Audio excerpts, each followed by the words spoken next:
Este curioso aparato foi un dos primeiros submarinos do mundo e construíuse en Vigo, onde aínda se garda no Museo do Mar.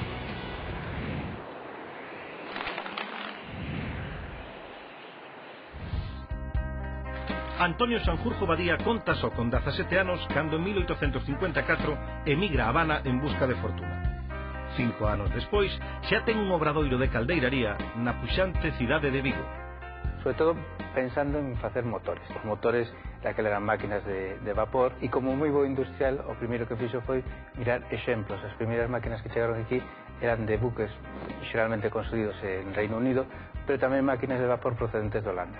E o que fixo foi mirar como estaban feitas e a partir de ese que digamos debeu ser o seu primeiro exemplo, crear xa unha máis específica para o que sería a flota de aquí.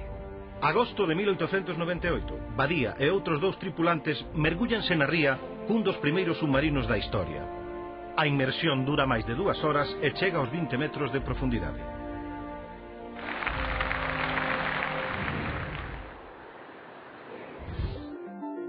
Xa no século XV, Leonardo da Vinci andaba tecendo con iso de andar debaixo da auga. Leonardo decatouse de que o aire está en todas partes, así que se collemos un vaso e o apoiamos no borde da auga, o aire queda encerrado.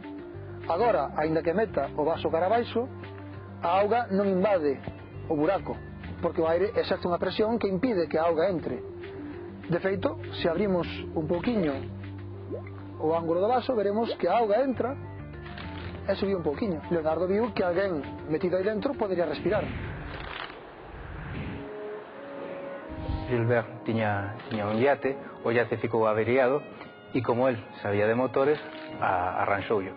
E iso foi o que propiciou, por decirlo así, xa a última inquedanza, decir, bueno, pois si Verne fixo o seu libro de 20.000 leguas baixo o mar, por que non imos facernos un somersible?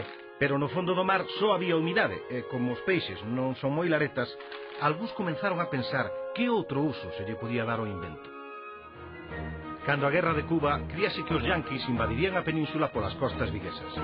Badía pretendía defendelas colocando varios dos seus submarinos á entrada das rías, armados cunhas cargas explosivas de 100 kilos. A finais do século XIX e mesmo hasta a mitade do século XX, as chapas non se podían soldar e entón tiñan que ir en remaches. Son chapas remachadas. Aparte do que o propio diseño innovador que tiña a peza, o que si hai un profundo coñecemento de traballo de ferro. O sistema de movimento son 2 rodas que se accionaban manualmente e que daban motricidade á propia hélice. Non andaba moito, porque iso de darlle a manivela ian 3 persoas, os 2 que accionaban o que sería a hélice iban máis ou menos a esa altura e por riba deles iba o vixía. Isto de que a partir do máis ou menos de mitad do século XX se lle chamou snorkel. Si no seu tempo hubiera registrado isto como snorkel, hubiera gañado uns diñeiros máis. A pértiga era que lle daba a profundidade e despois dentro o que era o nivel de aire o tomaban tendo unha vela acesa. Entón, se a vela se consumía, quería decir que o nivel de oxígeno ia baixando.